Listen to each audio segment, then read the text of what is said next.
Hello and welcome to Narayana Eyes. Now, in a stunning turn of events, South Korean President Yoon declared a state of emergency and martial law in South Korea. He cited serious threats to national security.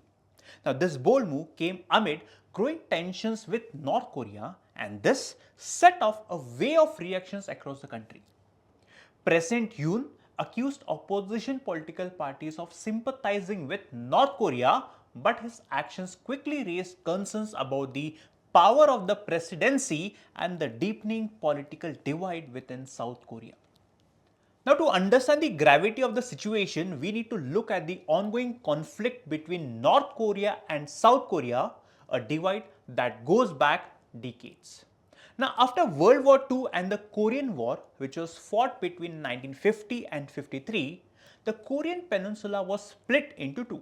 First, the North Korea under the control of the communist Kim Sung and South Korea, which was supported by the United States and its allies. Now, though the Korean War ended in an armistice, that is, truce ceasefire in 1953, it never truly concluded. And this left the two nations separated by a heavily fortified, demilitarized zone. Over the years, the tension between North and South Korea has only grown. North Korea's nuclear weapons program and missile tests have raised alarms worldwide, with the regime continuing to threaten the region's stability.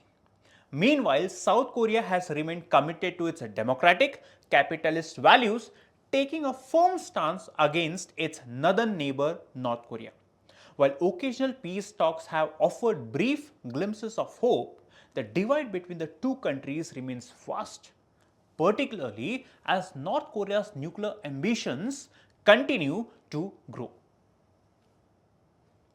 This long-standing conflict lies at the heart of South Korea's political and security challenges, making every decision like President Yoon's emergency declaration a reflection of the delicate balance South Korea is trying to maintain. Now let's dive into what led to President Yoon's dramatic decision of declaring emergency. Now the roots of the emergency lie in the ongoing tensions with North Korea, which have been simmering for years.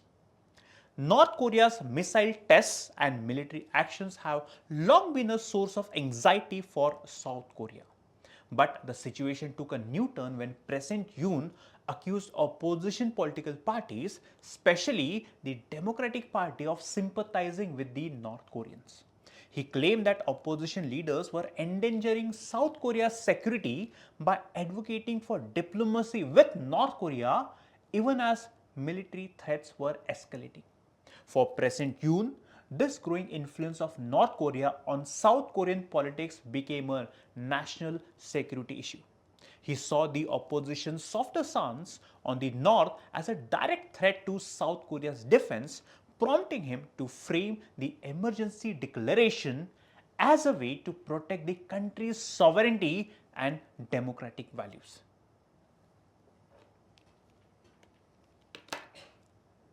Now, to fully grasp the power behind President Yoon's move, it's important to understand South Korea's system of government. The country operates under a presidential system where the president holds a significant amount of power. The president, elected directly by the people, is in control of the military, foreign policy, and national security. He also has the power to veto legislation and declare martial law in times of crisis.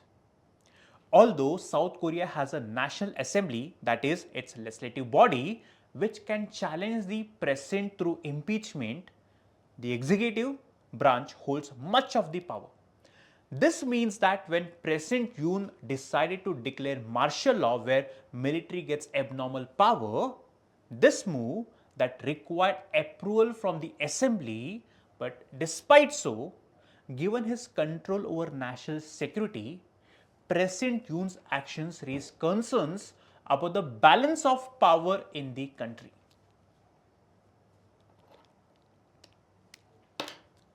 Now, after the emergency was declared, things quickly spiraled. The decision to withdraw martial law only fueled more political chaos. Critics argued that the declaration was an attempt to consolidate power and further divide the country. Many began to question whether South Korea's democratic institutions could stand strong in the face of such unprecedented actions. The situation, though resolved for the moment, left the nation more politically polarized than ever. South Korea now faces a tough future, trying to juggle the immediate threat posed by North Korea and the growing divisions within its own political system. The real question is whether the country can unite to face these monumental challenges. In the end, this crisis is more than just a political spectacle. Why? It's a reflection of the bigger issues South Korea is dealing with. The rising threat from North Korea and the increasing political divides within the country, this is pushing the South Korea to its limits. South Korea's leadership will need to carefully navigate these troubled waters, thus finding a way to balance security, democracy, and most importantly, national unity. The coming days will be crucial in shaping the future of this important nation, and how it handles this crisis will have lasting effects on its place in the world.